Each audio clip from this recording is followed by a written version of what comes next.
never knew that. I had no Yeah, idea. well, they teach you that in school. They used to in Cuba when I was a kid, so that's like fundamental stuff. Yeah.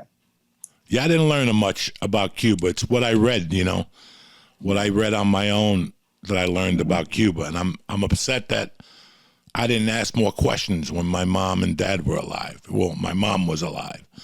I was raised very anti-Castro. I was raised in a community that was very anti-Castro. I saw the fucking rage in their faces. Some people say, Joe's a jerk off. But some people look at you and they go, Joe's a fucking cocks. I mean, people would lose their mind when I was a kid. I didn't know what this hatred was about, so I had to actually read, look it up, and go, holy fuck. These fucking people had a hatred in their heart that was just rough. My mother, there was a lady that was a bartender at my mother's bar that she would make me rub her head every day. She would tell me, rub my head. And I could feel, she would make me rub her head so I could feel the metal bullets she had in her head. She was pregnant and she passed like a stop in Cuba and they fired on her.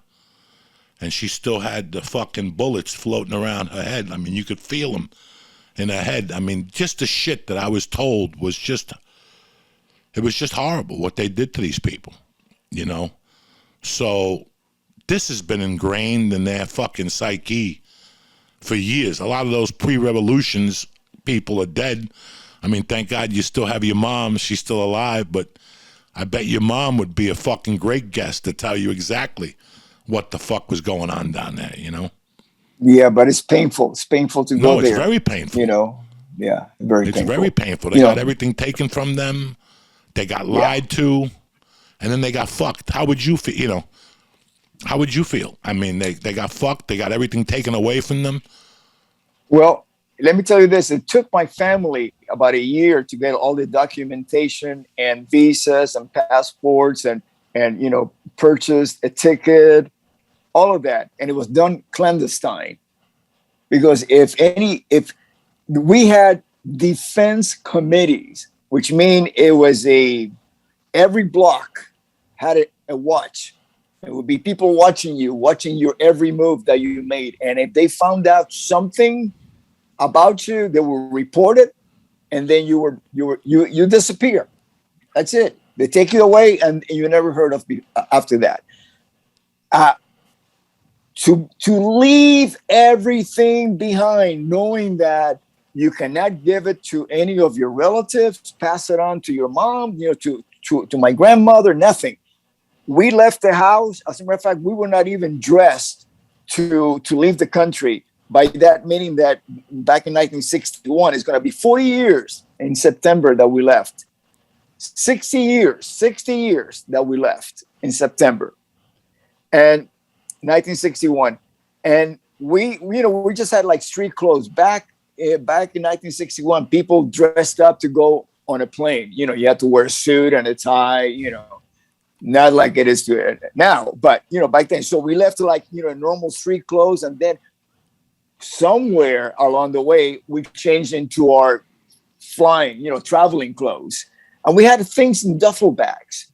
They call it chorizo, sausages, duffel bags, not even suitcases, because we could not walk around with suitcases. If you purchase a suitcase, man, you were going somewhere. Where are you going? You start getting questions. And if you have multiple suitcases because everybody in the family has got one or two, then that really raises a flag. So everything was done like, in duffel bags. So you can fold them up and put them inside of a paper bag, and nobody knew that what you were carrying. So in the middle of the night, before dawn, we got in a car. We headed towards the airport. We changed on our way there. And I got to tell you, to know that there is no coming back. See, if you're an immigrant, you can always go back to your country. But if you're a refugee, you're running away and you're getting away from a dangerous lifestyle, something that takes away your freedom, you're not going to come back until that problem is resolved, if ever in your lifetime. And we knew that. And that's the anger that we had no closure. We cannot even say goodbye to our family. They didn't know. When they go, where are they? And we are in Miami, gone. And there's no texting, no cell phones back then, 61. So the information trickles by writing a letter to somebody, to give to somebody in my family, because they were watching the postman to see, if it's a letter coming from Miami to, let's say, my grandmother, they were gonna grab it and read what was in the letter, what information, and not even give it to my grandmother. It's horrible situation. 60 years ago. Can you imagine what it's like right now?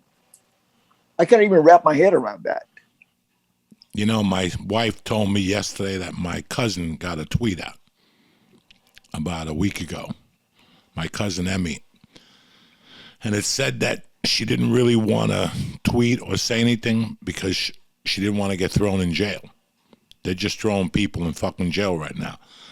Part of me wants to start some fucking problems up here. But I also feel that maybe they'll do something to your family in Cuba.